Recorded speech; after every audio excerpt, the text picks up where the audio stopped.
Kalau saya ingat balik, situasi yang berlaku sekarang ni lebih kurang sama je dengan apa yang berlaku ketika COVID hari tu.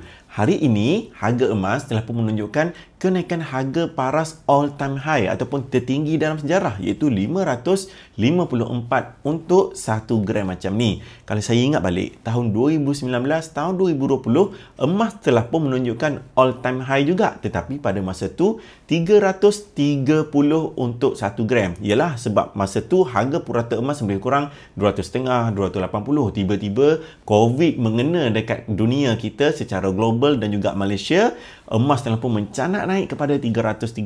Persoalannya, adakah orang yang membeli emas ketika harga emas paling tinggi ketika COVID 330?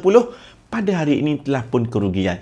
Jawapannya tidak sama sekali. Sebab apa? Satu perkara yang saya ajar iaitu simpan emas untuk tempoh sekurang-kurangnya 2 tahun dan ke atas. Setelah berlalunya lebih kurang 5 tahun, COVID tahun 2020, sekarang tahun 2025, emas telah pun naik daripada 300 lebih kepada 500.5. Pada hari ini, 1 gram macam ni dah pun jadi 500.5. Sedikit pun saya tak rugi dan saya tak menyesal pun keluarkan duit KWSP kepada tukar menjadi emas. Jadi, pada hari ini, sekarang kalau anda ada duit simpanan yang tak nak digunakan tempoh 2 tahun dan ke atas, duit tabung haji, tukar sikit jadi emas. Duit ASB, tukar sikit jadi emas. Duit KWSP pun tukar sikit jadi emas.